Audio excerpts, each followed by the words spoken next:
Hi viewers and friends, good morning, നമസ്കാരം. നിങ്ങളെല്ലാവരെയും Jio kitchen tour wives എന്ന യൂട്യൂബ് കുക്കറി ചാനലിലേക്ക് ഹാർദമായി സ്വാഗതം ചെയ്യുകയാണ്. അപ്പോൾ ഇന്ന് നമ്മൾ ഉണ്ടാക്കാൻ പോകുന്നത് വിഭവം ഒരു നോർത്ത് ഇന്ത്യൻ ആണ്. ഇതും സവാള കൊണ്ടുള്ള ഒരു ഇതാണ്, ഓണിയൻ മസാല. സവാള കറി എന്ന് വിചാരിച്ചാൽ മതി. സവാള കൊണ്ടൊരു കറിയാണ് ഇന്ന് ഉണ്ടാക്കാൻ പോകുന്നത്.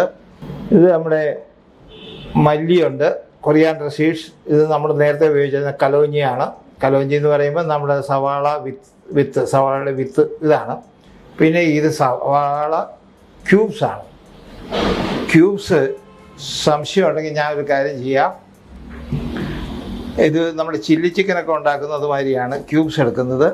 ഇത് സവാള ഇങ്ങനെ നടുവേ കട്ട് ചെയ്യുക, 1, 2, 3 ചെയ്യുക.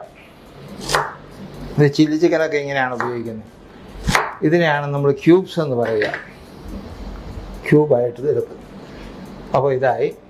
ഇനി ഇത് മഞ്ഞൾപ്പൊടിയുണ്ട്, ഉപ്പുണ്ട്, ജീരകമുണ്ട്. ജീരകം 2 സമയത്ത് ചേർക്കുന്നുണ്ട്.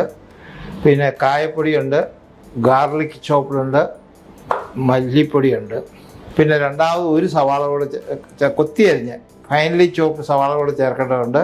പിന്നെ ഇത് ജിഞ്ചറാണ്, നമ്മുടെ പച്ചമുളക്, പിന്നെ ഇത് മുളക് പൊടി, തക്കാളി, പിന്നെ റോസ്റ്റഡ് ജീര പൗഡർ, കസൂരി മെത്തി, നമ്മുടെ ഇതുണ്ട് 250 ഗ്രാം തൈരുണ്ട്, കേർഡ് യോഗർട്ട്, പിന്നെ ക്രീമുണ്ട്. ഇപ്പോൾ നമ്മൾ പാന് നേരത്തെ തന്നെ വെച്ചിട്ടുണ്ടായിരുന്നു ചൂടാവാൻ. പാൻ നമ്മൾ സ്റ്റൗവിൽ വെച്ചിട്ടുണ്ട്. അതായിട്ട് നമുക്ക് ഓയിൽ ചേർക്കാം. സൺഫ്ലവർ ഓയിലാണ് ഞാൻ ചേർക്കുന്നത്, വെജിറ്റബിൾ ഓയിൽ. ഒരു 1 ടേബിൾ സ്പൂൺ ഓയിലാണ്.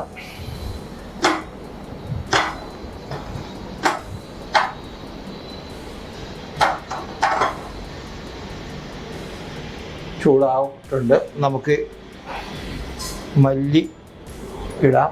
പാൻ ചൂടാവുന്നേ ഉള്ളൂ. മല്ലി മൂത്തിട്ടുണ്ട്. അപ്പം നമുക്കിനി കലോഞ്ചി, ഞാൻ പറഞ്ഞിരുന്നല്ലോ, കലോഞ്ചി ചേർക്കാം. ഇത് ഞാൻ പറഞ്ഞിരുന്നല്ലോ, നമ്മുടെ നോർത്ത് ഇന്ത്യൻ പല വിഭവങ്ങൾക്ക് ഈ കലോഞ്ചി ചേർക്കാറുണ്ട്. അച്ചാറും ഒക്കെ ആയിട്ട് ഇത് ചേർക്കാറുണ്ട്. അപ്പോൾ ഇതൊന്ന് മൂത്ത് കഴിഞ്ഞാൽ നമുക്ക് അടുത്തത് നമുക്ക് സവാള ക്യൂബ്സ് ചേർക്കണം. ഇത് അധികമൊന്നുമില്ല ഇൻഗ്രീഡിയൻസ് ഉള്ളത്, നിങ്ങൾക്ക് പേടിക്കേണ്ട കാര്യമൊന്നുമില്ല, അധികമൊന്നുമില്ല.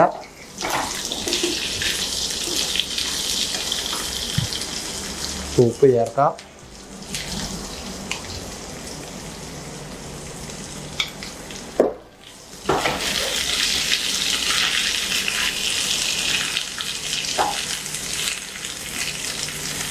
ചേർത്തതിൻ്റെ കൂടെ അല്പം മഞ്ഞൾപ്പൊടി നമുക്ക് ചേർത്ത് വിടാം.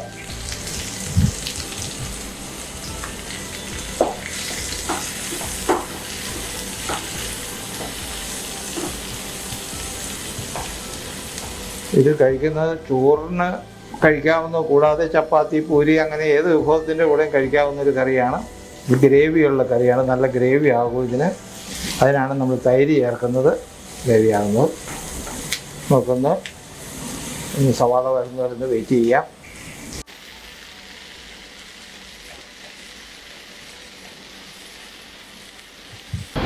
നമ്മുടെ സവാള ഒരുവിധം വഴന്ന് കിട്ടിയിട്ടുണ്ട്. നമുക്ക് ഇത് വേറൊരു പാത്രത്തിലേക്ക് മാറ്റാം.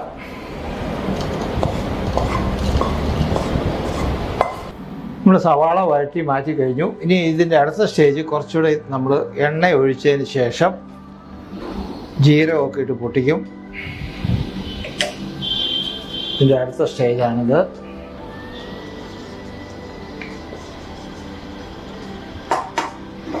എണ്ണ ചൂടാകട്ടെ. നമുക്ക് ഇനി 1 ടീസ്പൂൺ ജീരകം ചേർക്കാം. ഇത്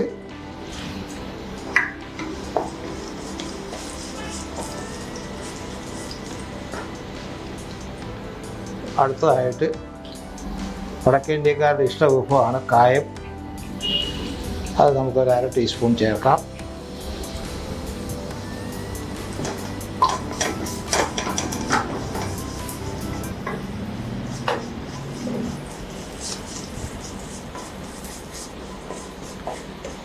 ഇനിയുള്ളത് നമ്മുടെ ഗാർലിക്കാണ്, വെളുത്തുള്ളി ചോപ്പ് ചെയ്തതാണ്.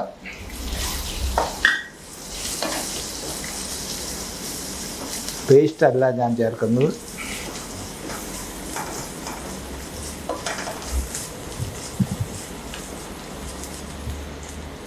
ഇനി അടുത്തതായിട്ട് നമ്മൾ കുറച്ച് പൊടി ചേർക്കാനുണ്ട്. മല്ലിപ്പൊടിയാണ് ചേർക്കുന്നത്. ഇതൊക്കെ അങ്ങോട്ടും ഇങ്ങോട്ടൊന്നും മാറിപ്പോയാലും കുഴപ്പമൊന്നുമില്ല. അല്പം മഞ്ഞൾപ്പൊടി കൂടെ നമ്മൾ ചേർക്കുന്നുണ്ട്.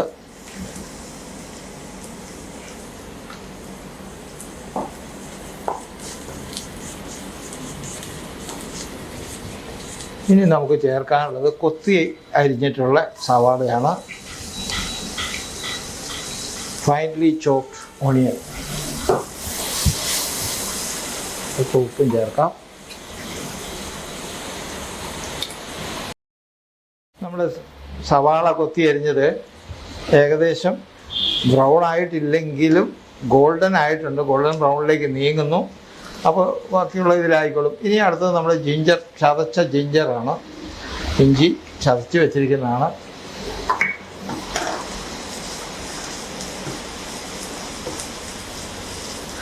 നമുക്കിതിലൂടെ പച്ചമുളകുണ്ട്. ഇതൊരു 3 പച്ചമുളകാണ് അത് ചേർത്തിരിക്കുന്നത്.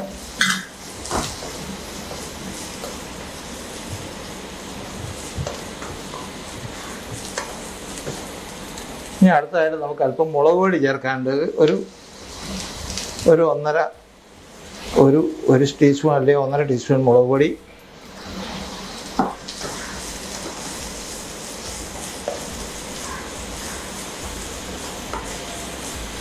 ഇനി നമുക്ക് ചേർക്കാനുള്ളത് തക്കാളിയാണ്. തക്കാളി ഫൈൻലി ചോപ്പ് ടൊമാറ്റോ ആണ്. അപ്പോൾ നമുക്ക് അല്പം ഉപ്പ് ചേർക്കാം. തക്കാളിക്ക് വേണ്ടി അല്പം ഉപ്പ് ചേർക്കാം. തക്കാളി പെട്ടെന്ന് മെൽറ്റ് ആവുന്നതിന് വേണ്ടിയിട്ടാണത്.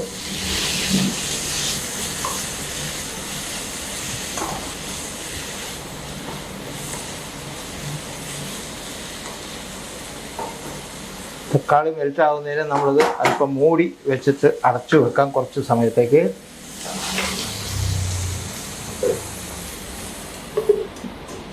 വെയിറ്റ് ചെയ്യാം. മൂടി ഒന്ന് മാറ്റി നോക്കാം. എങ്ങനെയുണ്ടെന്ന് നോക്കണ്ടേ? നമ്മൾ തക്കാളി മെൽറ്റായോ നോക്കണ്ടേ? അപ്പോൾ തക്കാളി ചോപ്പ് ചെയ്ത് ഇട്ടിരുന്ന നന്നായിട്ട് മെൽറ്റ് ആയിട്ടുണ്ട്. അപ്പോൾ ഇനി നമുക്ക് ചേർക്കാനുള്ളത് ഫ്ലെയിം ഒന്ന് കുറച്ച് വെക്കാം. നമ്മുടെ ജീരാപ്പൊടി, റോസ്റ്റഡ് ജീര പൗഡറാണ്. 1 ടീസ്പൂൺ റോസ്റ്റഡ് ജീര പൗഡറുണ്ട്.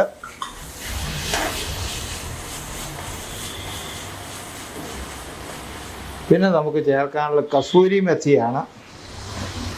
കസൂരി മെത്തി ഒരു കാര്യമുണ്ട്, നമ്മളിതുമാതിരി എടുത്തു കഴിഞ്ഞാൽ കൈ കൊണ്ടൊന്ന് ഞെരടിയിട്ട് വേണം അതിടാൻ.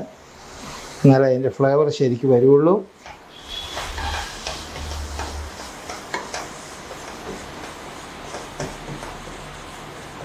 ഇനി അടുത്തതായിട്ട് നമുക്ക് ചേർക്കാനുള്ളത് തൈരാണ്. 250 ഗ്രാം തൂക്കി തന്നെ എടുത്ത് വെച്ചിട്ടുണ്ട്. പക്ഷേ ഇത് ഇട്ട് കഴിയുമ്പോൾ ശ്രദ്ധിക്കാനുള്ളത് ഫ്ലെയിം ഏറ്റവും കുറച്ച് വെക്കുക. അല്ലെങ്കിൽ നമ്മുടെ തൈര് പിരിഞ്ഞു പോകും. അതുകൊണ്ട് ഇത് വളരെ ഫ്ലെയിം കുറച്ച് വെച്ചിട്ട് നന്നായിട്ട് ഇളക്കിക്കൊണ്ടിരിക്കുക. ഇളക്കൽ നിർത്താൻ പാടില്ല, നന്നായിട്ട് ഇളക്കിക്കൊണ്ടിരിക്കണം. നമുക്കൊന്ന് റെഡിയാക്കാം. അങ്ങനെ ഇതിൻ്റെ ഫ്ലെയിം നമുക്ക് കുറച്ച് കൂട്ടുകയും കുറയ്ക്കുകയൊക്കെ ചെയ്യാം കേട്ടോ. എന്ന് പറഞ്ഞാൽ തൈര് പിരിയുന്നില്ല എന്ന് കണ്ടു കഴിഞ്ഞാൽ അല്പം ഫ്ലെയിം കൂട്ടി വെക്കുന്നതിന് കുഴപ്പമില്ല. ഇനി നമുക്ക് ചേർക്കാനുള്ളത് സവാള വഴറ്റി വെച്ചിരിക്കുന്നതാണ്. ഇനി ചേർക്കാനുള്ളത്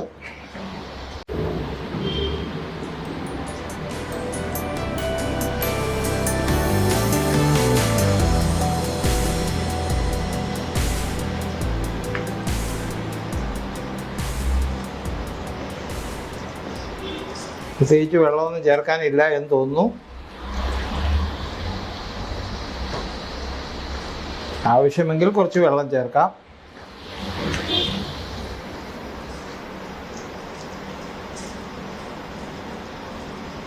നമുക്ക് അല്പം വെള്ളം ചേർക്കാം. അവസാനം ഗ്രേവി വളരെ കുറവായിരിക്കും നമുക്ക് കിട്ടുന്നത്.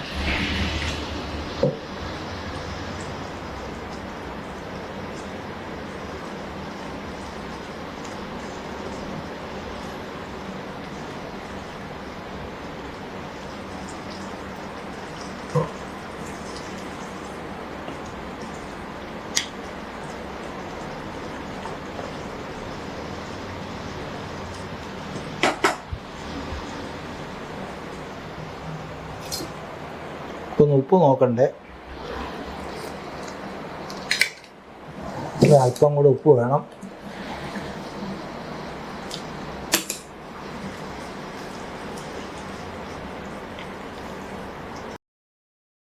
നമുക്കിതിന് കുറച്ച് മല്ലിയില കൂടെ വെക്കേണ്ടതാണ്. പക്ഷേ എൻ്റെ കയ്യിൽ ഇല്ലാത്തതുകൊണ്ട് ഞാൻ ചെയ്യുന്നില്ല. ഇപ്പം ഞാൻ കുറച്ച് ഫ്രഷ് ക്രീമാണ് ഇതിൽ ചേർക്കുന്നത്. ഫ്രഷ് ക്രീമാണ്. ഈ ഫ്രഷ് ക്രീം ഇല്ല എന്ന് നിങ്ങൾ വിഷമിക്കേണ്ട കാര്യമില്ല. കാരണം ഇത് വാങ്ങിച്ചു കഴിഞ്ഞാൽ ഉപയോഗിക്കണം, അല്ലെങ്കിൽ കേടായി പോയാലും ഫ്രീസറിൽ വെക്കണം. അതിന് പകരം നമ്മുടെ കയ്യിലുള്ള തിളപ്പിക്കുന്ന പാലുണ്ടെങ്കിൽ ആ പാലിൻ്റെ പാട 1-2 ദിവസത്തെ മാറ്റി വെച്ച് കഴിഞ്ഞാൽ മതി. എന്നിട്ട് ഫ്രിഡ്ജിൽ വെച്ച് കഴിഞ്ഞാൽ മതി. അത് ഇതിലൊഴിച്ച് കഴിഞ്ഞാൽ മതി. ഇതിലും നല്ല ക്രീമാകും. അതുകൊണ്ട് അതിനെപ്പറ്റി നിങ്ങൾ വിഷമിക്കേണ്ട. ക്രീം ഇല്ല എന്ന് വിചാരിച്ച് വിഷമിക്കേണ്ട. ക്രീം നമ്മുടെ വീട്ടിൽ തന്നെ നമുക്ക് ഉണ്ടാക്കിയെടുക്കാം. അപ്പോൾ അങ്ങനെ നമ്മുടെ പ്യാജ് കാ സബ്ജി, നമ്മുടെ സവാളക്കറി ഇവിടെ റെഡിയായി കഴിഞ്ഞു. സവാള മസാല റെഡിയായി കഴിഞ്ഞു. നിങ്ങളുടെ മുമ്പിലുണ്ട്. നല്ല ടേസ്റ്റാണ്. നമ്മൾ ഒരു പച്ചക്കറിയും നമ്മുടെ കയ്യിൽ ഇല്ല എങ്കിൽ, ഇതൊരു ഗ്യാസും ഇല്ല, ഒന്നുമില്ല, ഉരുളക്കിഴങ്ങൊക്കെയാണ് ഗ്യാസ് ഉണ്ടാകും. ഇത് വളരെ എളുപ്പത്തിൽ ഉണ്ടാക്കിയെടുക്കാം. നിങ്ങളൊന്ന് പരീക്ഷിച്ച് നോക്കാം. ചപ്പാത്തി ചോറിൻ്റെ കൂടെയും കഴിക്കാം. ചപ്പാത്തി, പൂരി എന്ത് വേണമെങ്കിലും നിങ്ങൾ കഴിക്കാം. ഒന്ന് കഴിച്ച് നോക്കുക, ഉണ്ടാക്കി നോക്കുക. ഇനി ഉണ്ടാക്കി നോക്കി നിങ്ങൾക്ക് ഇഷ്ടപ്പെടുകയാണെങ്കിൽ നിങ്ങൾ ലൈക്ക് ചെയ്യുക, ഷെയർ ചെയ്യുക, പിന്നെ സബ്സ്ക്രൈബ് ചെയ്യാൻ മറക്കല്ലേ. അത് നമ്മുടെ വളരെ പ്രധാനപ്പെട്ട ഒരു കാര്യമാണ്. പിന്നെ ഡിസ്ക്രിപ്ഷനിൽ പോയി ഇതിൻ്റെ ഇൻഗ്രീഡിയൻസ് ഒന്ന് നോക്കുക. ഇൻഗ്രീഡിയൻസ് ഇപ്പോൾ ഇതിൽ ചില ഇൻഗ്രീഡിയൻസ് ഒന്നും നിങ്ങൾക്ക് കിട്ടിയില്ലെങ്കിൽ നിങ്ങൾ വിഷമിക്കാനൊന്നുമില്ല. ഇല്ലാതെ എങ്ങനെ ഉണ്ടാക്കുക, അത്ര തന്നെ. അത് കഴിഞ്ഞിട്ട് ഒന്നുമില്ല. ഇപ്പോൾ ഈ കലോഞ്ഞി എന്ന് പറയുന്ന സാധനം നിങ്ങൾക്ക് ഇല്ലെങ്കിൽ വേണ്ട, അത്ര തന്നെ. അത്രേ ഉള്ളൂ. ജീരകമൊക്കെ ചേർക്കുന്നുണ്ടല്ലോ. അപ്പോൾ അതുകൊണ്ട് വിഷമിക്കാനില്ല. അപ്പോൾ അങ്ങനെ ഉണ്ടാക്കുക. അപ്പോൾ ഇതോടുകൂടി ഇന്നത്തെ നമ്മുടെ ഈ വിഭവത്തിൻ്റെ റെസിപ്പിയുടെ പ്രിപ്പറേഷൻ ഇവിടെ തീരുകയാണ്. അപ്പോൾ നിങ്ങളോട് യാത്ര പറയേണ്ട സമയമായിരിക്കുന്നു. അപ്പോൾ നിങ്ങൾക്ക് എല്ലാവർക്കും നമസ്കാരം. ജയ് ഹിന്ദ്.